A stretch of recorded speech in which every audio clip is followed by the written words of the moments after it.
முத்துராமலிங்க தேவர் நினைவிடத்திற்கு போனாங்க.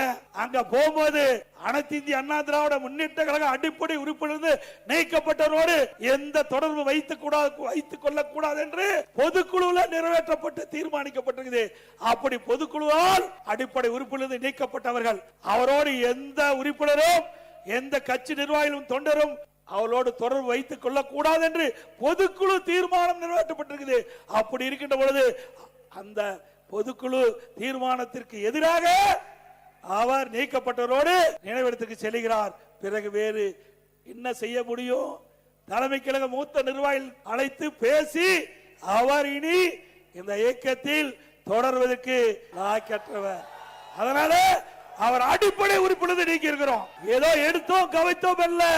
ஆனால் அவர் வேண்டுமென்றே திட்டமிட்டு கிட்டத்தட்ட 2-3 ஆண்டு காலமாக இயக்கத்துக்குள் இருந்து இயக்கத்திற்கு எதிராக செயல்பட்டவர், இயக்கத்துக்கு துரோகம் விளைவித்தவர். அதனாலதான் அவர் இன்றைக்கு அந்த அதிமுக நீக்கப்பட்டிருக்கின்றார்.